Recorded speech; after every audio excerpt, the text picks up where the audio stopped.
What is happening, my friends? Welcome back to the channel. We're back with the quick breakdowns. These two guys go for it. They go for the finish. Two savages, two dogs. I don't know how this fight's going to be anything but a banger. So let's get into it. Alright, so let's start with some stats.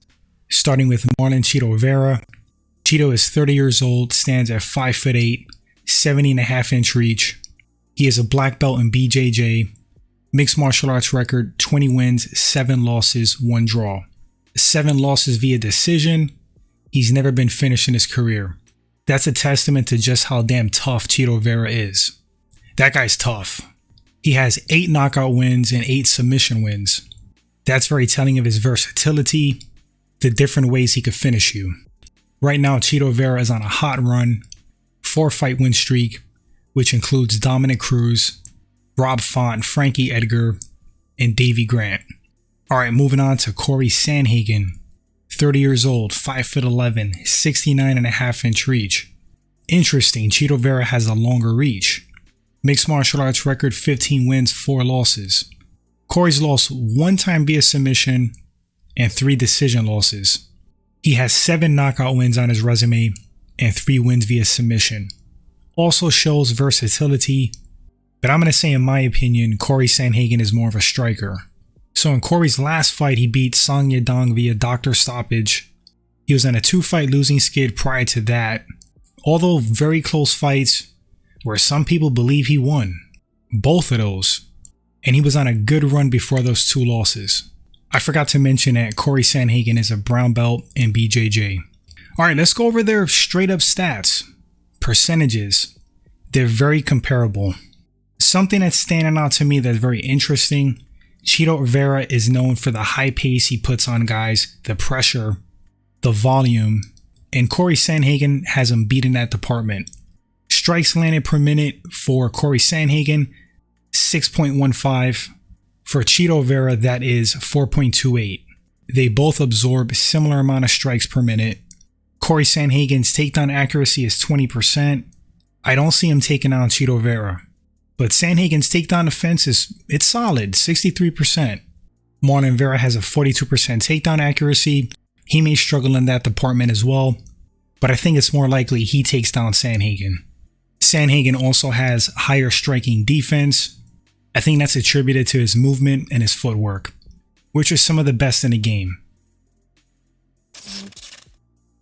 Alright, so how do I see this fight playing out? Who do I give the edge to? I'm going to say this fight is damn near a toss-up. It really depends on who imposes their will, who has the better game plan, who's lucky in the fight, who grits it out.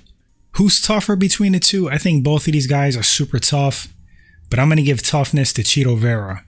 Cardio and conditioning, Chito Vera for me. Not that Sandhagen comes in out of shape. I think considering the pace of his fights, I think he has good cardio. But if I had to pick somebody with better cardio and conditioning, I'm going to go with Chito Vera. Power, I think it's comparable. They both kind of wear guys out. You know, they knock guys out via precision, timing, and volume. These are not like one-shot KO guys per se. They have stopped guys like that. I can't really pick who has more knockout power. That's kind of like a layered thing. Raw horsepower, I'll just say Chito Vera. Grappling, who has the better grappling? I think Chito Vera edges Cory Sandhagen out in the grappling due to the wrestling. I think Chito Vera is a better wrestler, but I think their jiu-jitsu is very comparable. Sandhagen has been improving and improving. I think he is tricky on the mat. He flows well, he moves well. It's close, but Chito Vera edges it due to the wrestling, for me. What about the striking? Well, both of these guys are very versatile. Who's the better, more fluid, skilled striker? For me, that's going to be Cory Sandhagen. I think Chito Vera has a lot of success on the feet by being so versatile, by being dangerous in several facets of the game. He gives guys a lot of things to worry and think about. And when you start to fatigue, you get pieced up. That's kind of like Chito Vera's MO. He is dangerous and skilled on the feet, but fluidity, overall skill, timing, technique. Man, Cory looks good standing. He's one of the more fluid guys in the game right now. The guy looks very comfortable standing. He's super slick, very good at popping shots at you, using that great footwork to get out of range and not get hit. Cory's slick standing. I think it's competitive standing, but I'm going to give the edge to Cory Sandhagen based on that movement and footwork. So who do I think is going to win this fight ultimately? I know I had Chito Vera edging out Cory Sandhagen in a lot of categories, but this fight is very close to me. I think Cory Sandhagen could stop Chito Vera. It wouldn't be easy because that guy's super tough and durable, but I think he could beat Chito Vera via decision by outpointing him, by out-slicking him on the feet, using footwork, avoid taking damage. The problematic area for Cory Sandhagen is going to be the grappling and the takedown defense. Chito also throws nasty low kicks.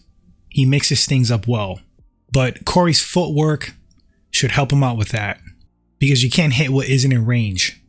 And as far as stopping Chito Vera, hey, sometimes all it takes is one strike in the right spot, timed well, and it doesn't matter how good a guy's chin is, how tough he is, they could go down. So it's not impossible. As far as Chito Vera, he could win this fight standing, but I think his most success would be on the mat, top position, ground and pound. I think he could really soften Cory Sandhagen up if he gets him down to the mat, clinches up with him, beats him up there as well, press him against the cage. He has to kind of stop that movement, ground Cory Sandhagen, and I think he's going to have a lot of success. I don't think Cory Sandhagen gets up off that mat easily if Chito Vera is on top of him in his guard, dropping elbows. If Cory Sandhagen edges Chito Vera standing, I think there's more of an advantage for Chito Vera on the ground than there is for Cory Sandhagen standing. So I think Chito Vera has more ways to win and kind of a bigger advantage. So in a super close fight, who am I ultimately picking? And it's tough because it could go both ways. Both of these guys are talented. Both of these guys are savages. I'm going to lean towards Chito Vera 60-40. And I think the deciding factor is going to be the superior wrestling, the ability to possibly hold Cory Sandhagen down and ground and pound him. Also the fact that Marlon Vera is no slouch on the feet and is constantly improving standing. That goes for versatility and technique. He's no slouch in the footwork. I kind of think Chito Vera poses more issues for Sandhagen than the other way around. The advantage, I think, again for Sandhagen is the stand-up. I think he edges Chito in the stand-up. But with everything Chito brings to the table, I think it might be problematic for Sandhagen. Then again, I might be wrong. That's the fight game. Mixed martial arts is very unpredictable. You never know what's going to happen until the fight takes place. But that's my pick. Marlon Chito Vera, 60-40 ratio. You guys let me know in the comment section who you have taken this fight. Are you excited for it? I am. I think it's going to be a fantastic matchup between two contenders in their prime. Talented guys. Thanks for watching this segment, guys. Can't wait to read your comments and thoughts. Appreciate you to the max. And until the next vid, take care of yourselves. Later.